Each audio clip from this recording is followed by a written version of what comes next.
Hi guys, welcome back to my channel, Monkey Wrench. I'm Kelly, the monkey with the wrench. Today we're going to be working on this Evinrude. It's a 1984 28 horse special. We're going to be removing the starter. I'm doing a carb cleaning on this thing, a carb rebuild, and I figured I might as well make this a standalone video because you have to remove the starter in order to get to the carburetor and get it off. And it's kind of tricky, so hopefully it won't be too long of a video, but let's get started. Please subscribe. Now on this particular starter, you have 5 bolts that hold this main bracket on. This entire bracket here that holds your starter is all one deal. So you start by taking off these 3 bolts. There's a couple of electrical connections that go on this bolt. I've used a zip tie to hold these 2 together so that they can go off to the left. But all 3 of these go on this lower bolt. The bolt goes in like so, it comes out like so, and it leaves space for you to put those electrical connections on. The other thing we're going to do is we're going to take off the starting solenoid, because in order to get this starter off, there's a bolt way down in there behind the starter solenoid that you cannot reach. So we're going to be taking off our electrical connections. I've already disconnected the battery. We're going to be taking off our power line here and here on this side of the solenoid. We're going to be taking off any wires that need to be done. Get the solenoid out of the way. I'm going to show you how to do that. And then on the back side, you got this bolt down here at the bottom, and then there's another one up here that you have to get to. So let me start by taking off my power lines to my solenoid. Here and here, you just pull this rubber cap back and there'll be a bolt there. It'll be the same down here. There's a bolt right here that we're going to take off, and you're going to need a wrench for that. Make sure that you take a picture of any electrical connections that are there so you know exactly where to put them back together. And let's get that solenoid off. We're going to start off by taking the power line off of this side of the solenoid, this nut right here, and it's a 1/2 inch nut. So we're going to loosen that and we're going to take it off. This looks like it's a nylon stop nut to keep it from vibrating off. If you don't have that, there'll be a lock washer in there, I'm sure. This is not my personal machine. This is a customer's. It's a free repair for the community and a way for me to get videos to you guys. So I'm going to take that nut off right there, and I'm going to take off, this is your positive battery cable that goes to one side of the solenoid. Now it looks like there's another nut here. It's also a 1/2 inch. Now make sure that when you turn these, you do one at a time, and that your post here does not spin. If this thing is rusted, you can spin this nut and it'll spin this post right out of your solenoid, and then you're replacing your solenoid. So we don't want to do that. Get this nut off.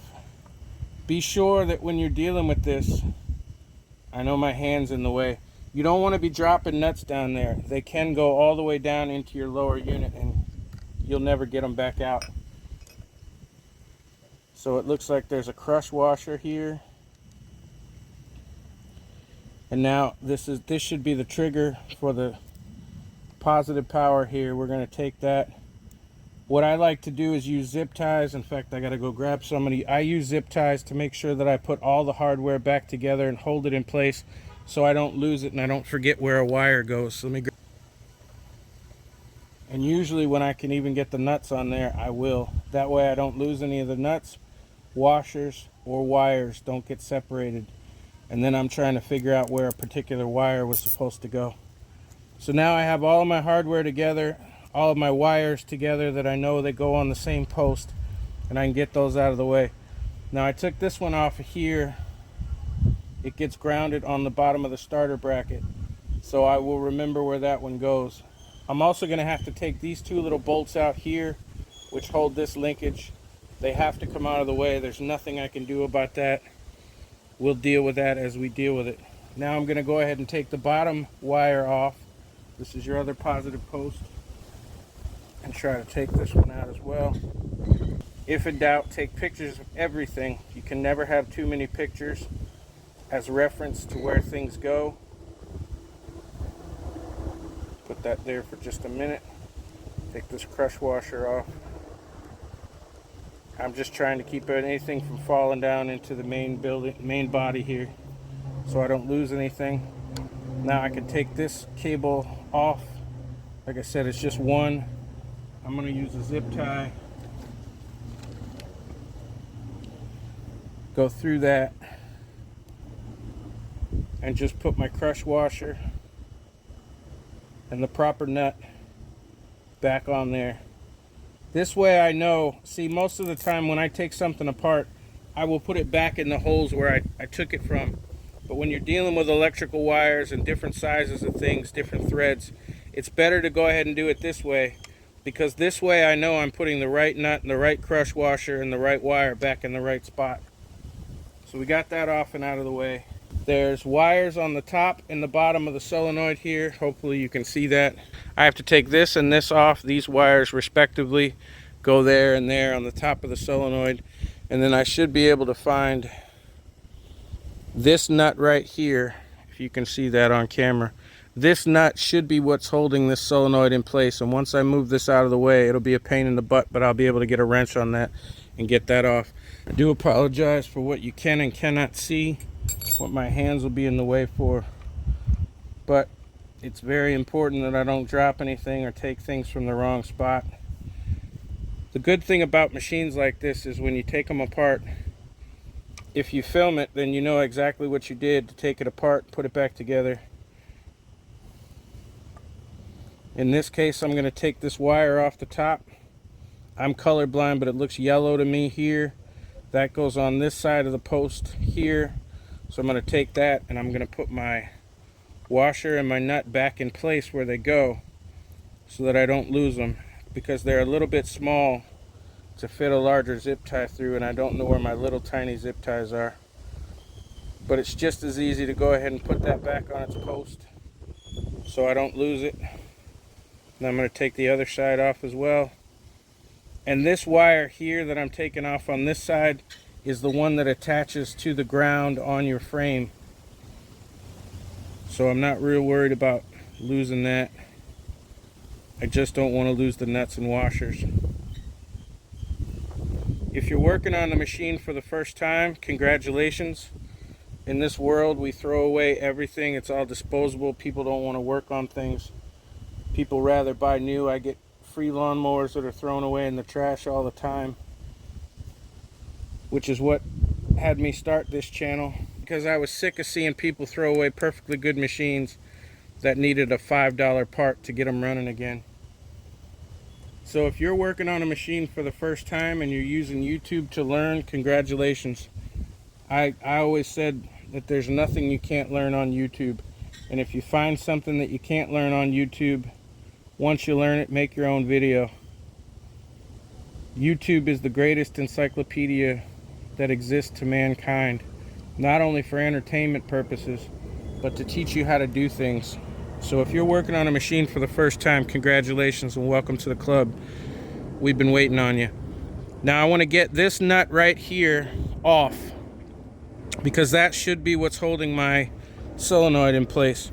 All my wires go pretty much to the right spot. I know where they all go. If I can get this off, I should be able to just slide this solenoid right out. Okay, I decided to go ahead and take these two bolts out here, and I can tell you right now, it was a pain in the butt to try to get these loose. On the left hand side, what I did was I used a pair of needle nose vice grips, and I went on the left one and I was able to spin it enough to loosen it up. Then I took a screwdriver and a hammer and I put it on this side of the right one so that I could get myself some space in there, because I could not get my socket on. This is an 8mm and there's no way to get a wrench or a socket in that little space. So I can tell you right now, what I'll be doing is heading up to my local store before I put these back on and changing these bolts to some something with a head on it, maybe a square or possibly a Phillips head. The problem with those is that you could strip them out pretty easily, and I don't want that to happen.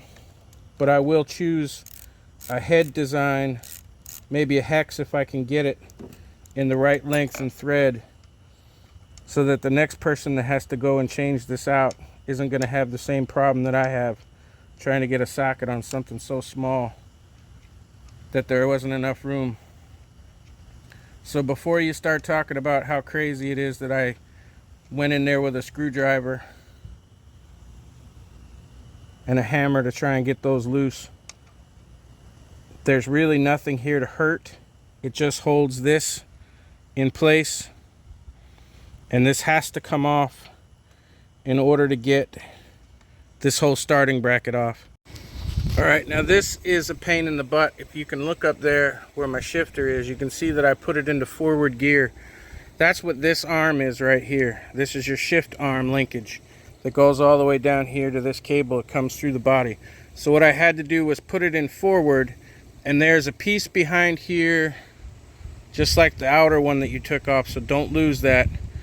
And I had to pull that forward so that I could move this arm out of the way. I loosened it at the bottom just a tiny bit, pulled that out of the way so that I had enough damn room to get my wrench in there. It is a 3/8, and you're just gonna have to work with it the way it is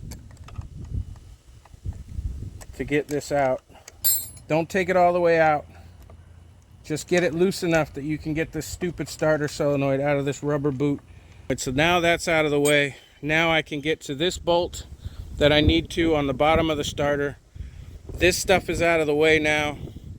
I can pull the one on the front, and this whole starter unit should come off. All right, now hopefully you can see what I'm doing. I just got my 3/8 inch wrench. This is where I wish that I actually had a set of ratcheting wrenches, which may be on my Amazon wish list actually. I'm not sure if I put a set on there. So we're just going to keep working this bolt out.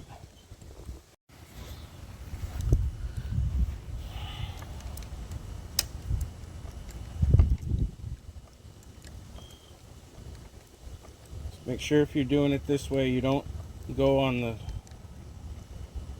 threads of the bolt.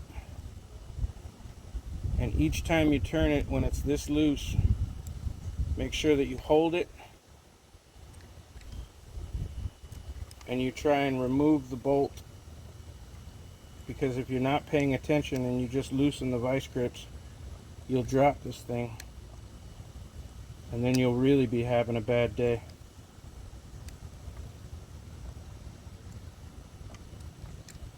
There it comes. Habeas freaking corpus. Alright, so that one's out. Now the only thing that's holding this in place should be a bolt. See if I can show you that one.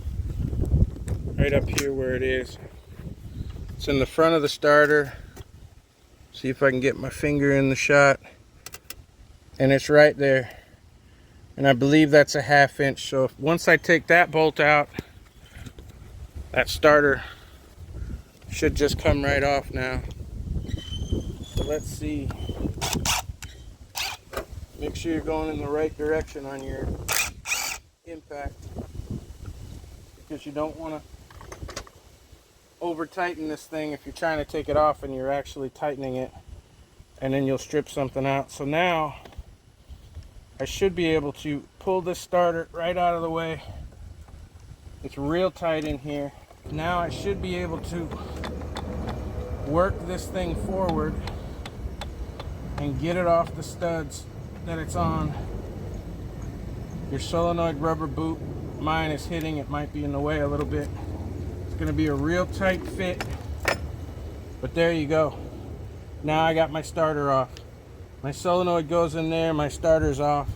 Now I can get to my carburetor, which is the whole job that I'm doing here. This video was to show you how to change your starter solenoid and how to remove your starter. So I hope that helped a few of you out there. If it did, please leave a like. Hit the like button, it's free. And it really helps me grow. The more likes I get on a video, the more YouTube will send it to people who've never heard of me. So in order to put it back together, all you have to do is reverse what you just saw. Put it all back together. It should be much easier. But other than that, if you want to see the carb cleaning on this particular machine, check my channel. Make sure you subscribe. Thank you to almost 10,000 subscribers that have already. Thank you so much for watching, and we'll see you soon.